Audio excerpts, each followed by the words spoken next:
What's going on, YouTube? Coming back at you with another video. Okay, so I got something good for you today. This is definitely interesting.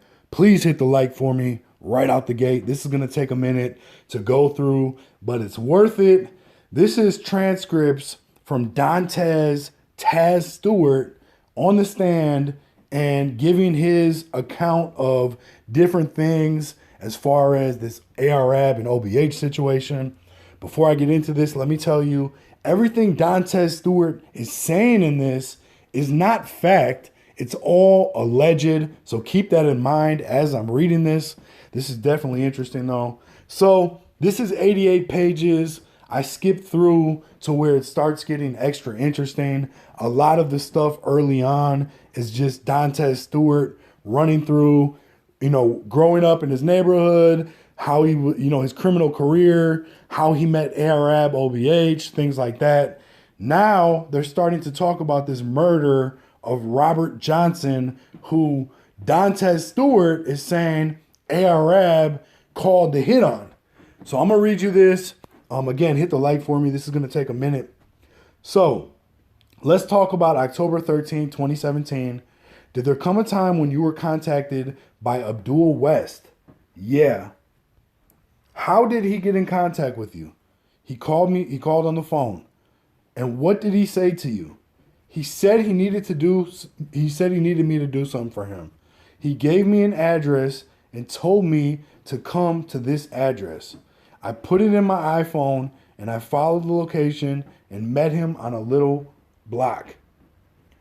Do you know what the street was? Marvine Street. Do you remember what time you were contacted by Abdul West? 7 p.m., 6 or 7, October 13th, 2017? Right.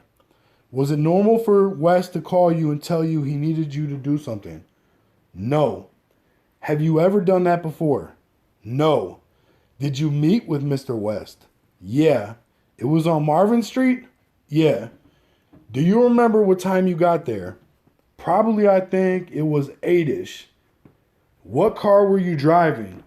Black Nissan Altima. When you got there, tell the members of the jury what you saw. It was Abdul West, Shotty, sitting in a black Challenger with some other dudes outside the car talking with them. Activity going on the block. What did you do? I got out the car and I approached their vehicle. Did you have a weapon on you at that time? Yeah. Was it common for you to have a gun? Yeah. Common for a lot of people at the mansion to have weapons? Yeah. Did you actually have a conversation with Abdul West and you said Shotty was also there? Yeah. Who was sitting in the driver's seat of the black Challenger?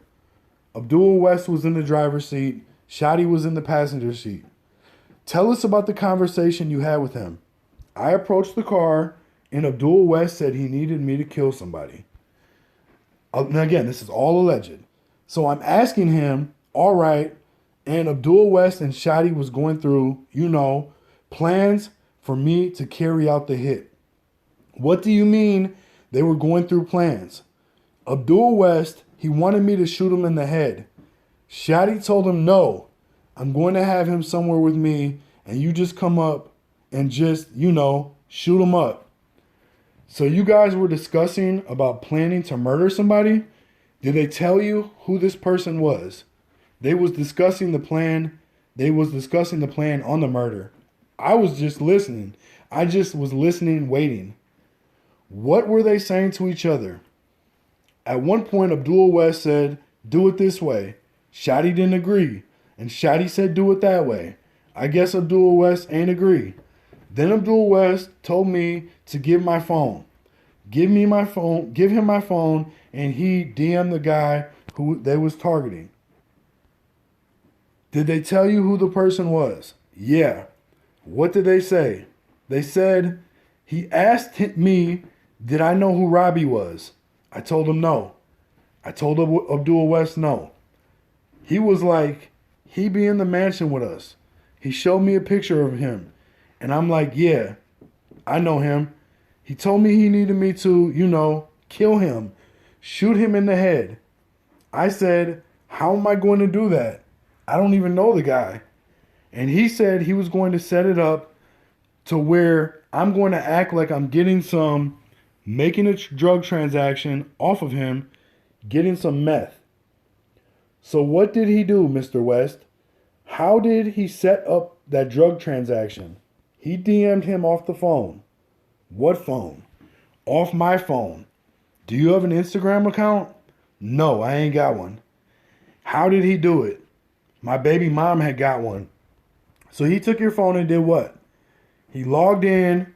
I don't use Instagram, so I wouldn't know how to. But he got my phone and logged in, used my phone to DM the target, which was Robbie Johnson. Have you met Robbie prior to that? I seen him around the studio one time. That's it. What studio? 444. What's that? The Bat Cave. Have you been there before? A few times. We'll come back to that in a moment. Do you remember the Instagram account that was used on the phone to DM Robbie Johnson? Okay, he said, I'm not going to ask you, but is that a reference to your baby mama? Yeah. What happened then? He connected with him, and Abdul West was texting as if it was me. And he texted him saying, what's up? This is Taz. I'm trying to link up with you to get some glass. And Robbie Johnson responded back and we connected. I got his phone number. Do you agree that you were going to kill Robbie Johnson? Yeah. Why would you do that? Abdul West told me to. If you said no, what do you think would happen? Probably got me killed. Oh my God. This is terrible. I'm sorry. I don't know. If you said no, do you think he'd give you any more narcotics to sell? Yeah, he would cut me off if I would have told him no. Question. Mr. West never asked you to do that prior to that date? No. So after they told you to kill Robbie, you agreed. Where did you go? I got in my car, I drove to my apartment, swapped out weapons of mine, and I drove down Bridge Street. What do you mean you swapped out weapons of yours? I forget what kind of weapon I had when I pulled up to meet with Abdul West. I had like a 380 or something. Talking about a gun? Yeah. You went and got a different one? Right. So when you switched out your gun, did you have any more conversations with Robbie? Yeah. I had texted him and I told him that I needed some work, which was meth, glass. And did he tell you where he was, what he was doing? He said he was getting dressed, ready to go out. Did he tell you where he was going? Vanity Grand. What is Vanity Grand? It's a club. My bad. Strip club, gentleman's club. And did you make further plans to meet with him later on to conduct this drug transaction? Yeah. Tell us more, or tell us about that. I wound up calling him off another phone and told him that I needed some glass.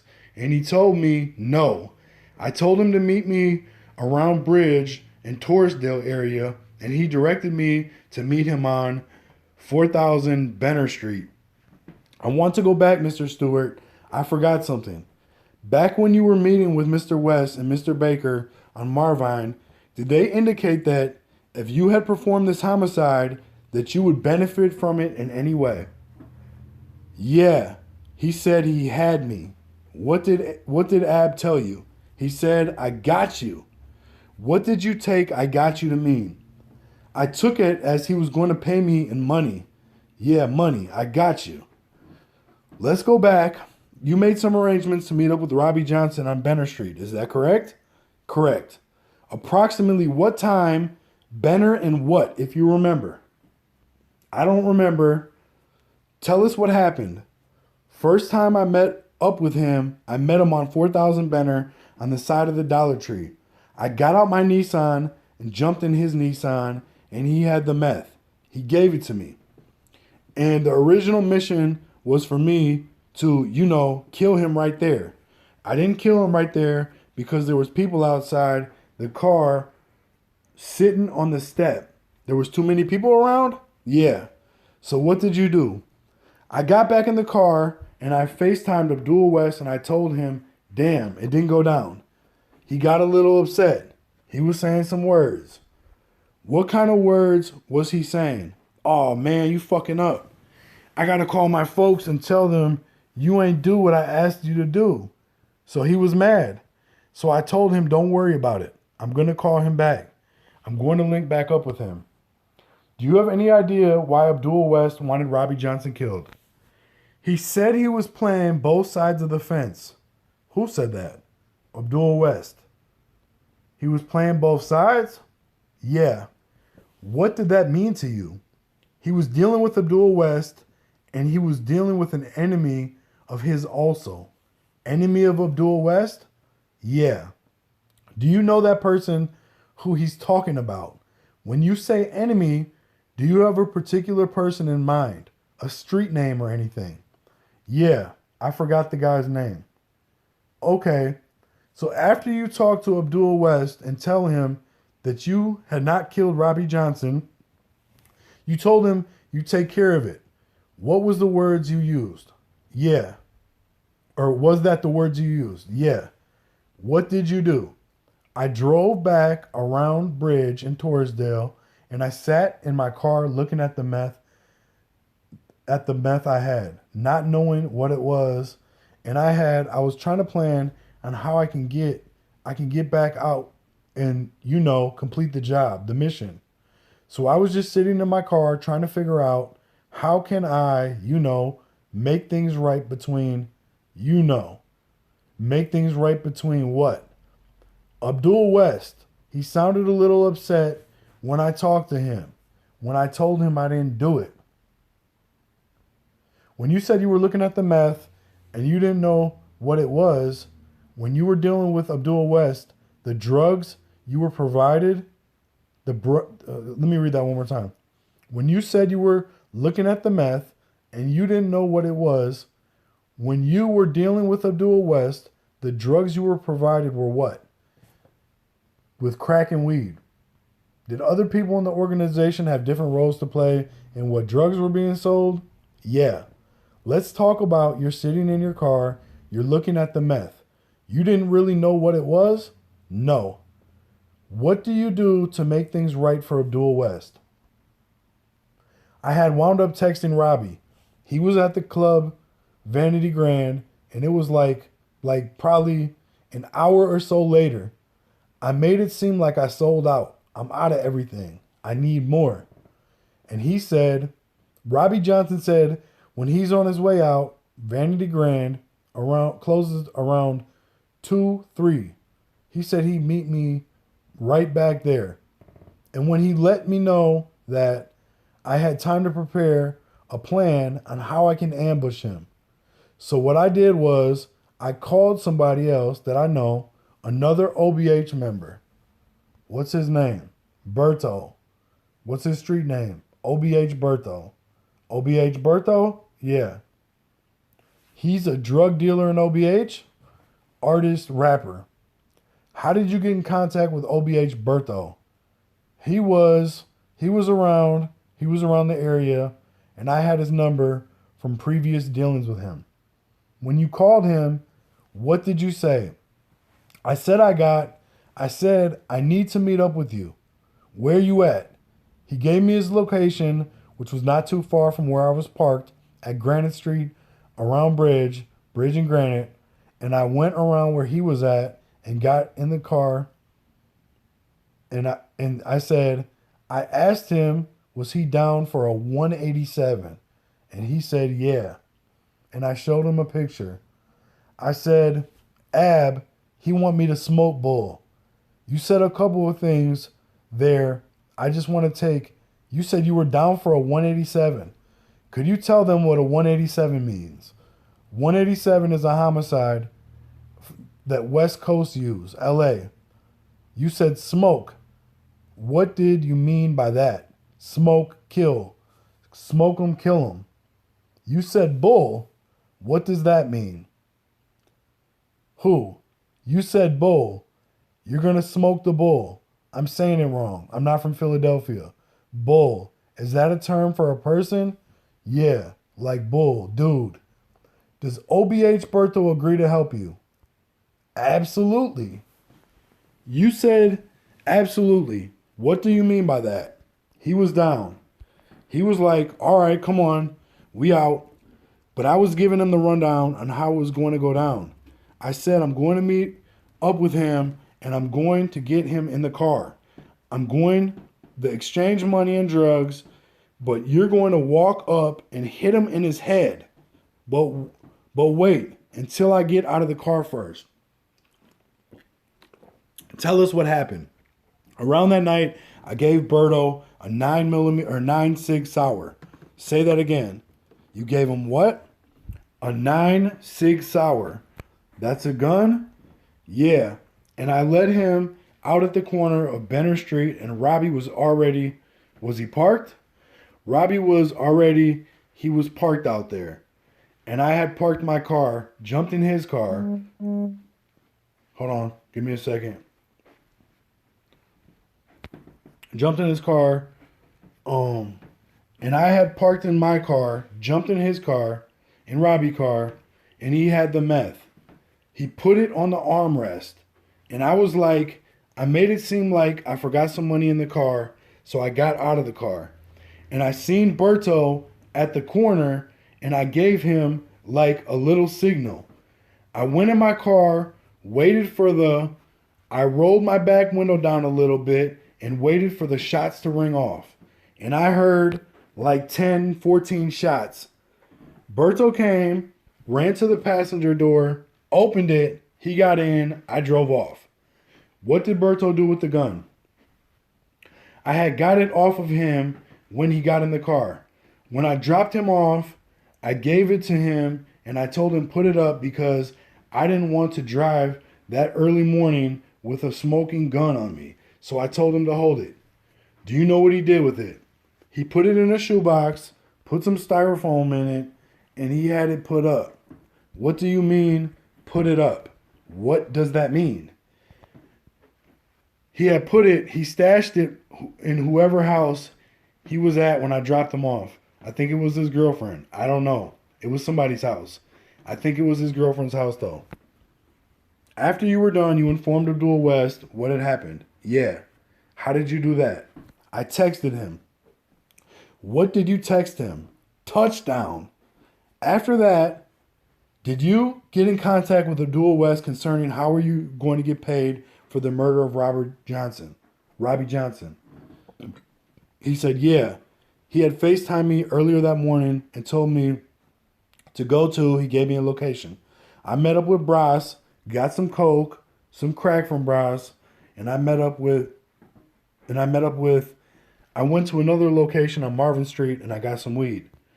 Do you remember approximately, I know it was a while ago, so October 14th, you agreed with me that Robbie Johnson was murdered on October 14th around 3:30 in the morning. Yeah, around that time. When do you start collecting these narcotics as payment for the murder of Robert Johnson? Probably within the next day, within the 48-hour span. Where do you go first to get the marijuana you spoke about, or get the crack from Bras? I got the crack from Bras first. Where did you have to go to get that? Somewhere in North Philly, somewhere out North Philly. I ain't familiar with the block. I just got the address and just put it in my phone and used the map. It was somewhere in North Philadelphia? Yeah. Did Abdul West tell you how much Bras was supposed to give you? No. It wasn't a set amount of what I was supposed to get. So what happened? Tell me about it. What does Abdul West tell you? How do you know to go to Bras? Abdul West, he FaceTimed me, like, go link up with Bras. He got something for you. So I call Bras, see where he was at, gave me the address, go out there, and I meet Bras, and I get some coke, some crack off him. He ain't know what it was for, though. He didn't know what it was for. He ain't know what it was for. I'm trying to get it right. You're saying Bras had no idea what it was for. Right. Did you have a conversation with him? Tell us about that. When I got outside the house where Bras was at, I walked in and he was like, he was like shocked. Like, what's up? And he went to go get the crack and he was, like asking, like basically, like, damn, what's up? What's this for? I just brushed him off. Do you know how much crack it was? I think it was supposed to be like 4.5. It was probably like 3.5 ounces. Say that one more time. It was supposed to be 4.5, but it was like 3.5 ounces. Something like that. Where did you bring the crack to? I kept it in my car. How did you know to go back to Marvin Street to get paid for the marijuana? Abdul West texted me and told me to go through there and pick something up. Approximately when was this? It was the same day. So you went back to, is that the same place you met with Abdul West and Shadi to discuss the murder? Yeah. What was there? Couple dudes on the block was out there trapping, selling drugs. Trapping's a word for selling drugs? Yeah. When you got there, do you see Abdul West there? No. Do you get out of your car? Yeah. What kind of car are you driving, by the way? Nissan. Black Nissan? Yeah. Were you worried at that point about anything? I was skeptical. I'm running around the city. I was a little skeptical. What are you skeptical about? The double cross. I'm thinking, I'm running here, picking this up, going there, picking that up. Maybe motherfucker try to shoot me next. I don't know. When you got to that place, back to Marvine, where did you go? Who did you meet with? Some fat bull Snook. Some fat dude called Snook, yeah. Where did you meet with him? On Marvine Street on the porch. What did he give you? He gave me a trash bag with weed in it. What did you do with that? I put it in my trunk and went to Bridge Street with the crack and the weed. It was some girl in the house I knew, and I went there in the basement. But before I did that, I had retrieved the gun that I gave Berto, and I had all that with me. The gun, the crack, and the trash bag. I went in some girl house that I was alright with, and I stashed the gun in the ceiling. Then I started bagging up the coke and the weed. What were you going to do with the coke and the weed? I was going to sell it. How much money was the weed and the coke you had? How much money how much was that? Not in weight, but in monetary value. How much was it worth? It's probably $7,000, $10,000. All in street value and bagged up, $7,000 to $10,000. So you got the gun back. At some point, you're arrested for the murder of Robbie Johnson. Do you remember when that was? November 2nd. Did you have a gun? Did you have that gun on you? Yeah. What were you doing with that gun that day? I was getting it back so I can take it to Abdul West so I can swap out and get a whole new other gun. You were going to bring it to Abdul West to swap out. Yeah. Does that commonly happen? Yeah. Why did you want to swap it out? Because I needed a new gun. I couldn't run around with a gun that had a murder on it. Mr. Witherall says, "One moment, Your Honor. I'm not done yet." The court, yes, confirmed. Question, Mr. Gadsden, you said you meet up with him on Tioga. Would you meet him anywhere else? What you say? We're going to come back to that. You mentioned that you break down the narcotics given to you by West and you'd sell them to various people. Right. If you were contacted and needed more than just a small amount, you needed an ounce or more, would you sell that to the individuals who would request it? Yeah. And if you didn't have it on you, if you didn't have the narcotics on you, what would you do? I would call Abdul West and get fronted whatever the order was that I needed or that was needed. And if he couldn't supply me, he'd send me to Braz. Let's talk about that for a little. I want to play a few things for you. Mr. Witherall says, Special Agent, I'm going to ask you to put on 2003. It's already been admitted into evidence. I'm going to ask you to fast forward to the second clip. Okay, I'm going to keep going. I'm going to scroll through some of this stuff. He's talking about some situations. Hold on. Are you aware of any rap done by Abdul West called Trendset is Shady? Yeah. Is that about you? It ain't about me. My name mentioning it. Your name is mentioned in what context? I don't know the lyrics, the rap lyrics. You know, I was locked up when it came out. So word for word, I can't sit here and rap it to you because I ain't no rapper. I was locked up when it came out. I have no further questions. So this is the cross-examination. So basically, in a nutshell, this dude right now has ran through his alleged involvement in this whole situation with Robbie Johnson. He's claiming that Arab had him set him up for murder, and then he ended up getting caught. And now he wants to turn around and paint Arab as this kingpin and say that he ordered this hit. This is definitely interesting. I think it's messed up that this dude was going this route with this whole situation. There's absolutely no need for it. I think he's still getting slammed no matter what happens. So it kind of seems like, to me, this is a spiteful type of thing, on top of the fact that he's trying to get his sentence reduced. That's my whole take on it. I'd be real cautious on believing anything that he's saying. I think a lot of times the government relies on these witnesses to help make their cases, but in reality, how are you going to rely on anything this person is saying when they're admitting that they've done all this criminal activity? And can you really trust what they're saying, knowing that they're probably just trying to get some kind of deal? So it's messed up that, they use this guy, that they were able to, but this is how the government plays. This is the kind of dirty stuff they do. I'm not going to continue on further. This is the cross-examination. 27 minutes right now is enough. If you guys want me to go through that, the cross-examination, let me know in the comments and I'll do it for you if enough people want it. Hit the like, subscribe, share though. Leave some feedback. Ring the notification bell too if you're subscribed. I definitely appreciate you watching. Peace.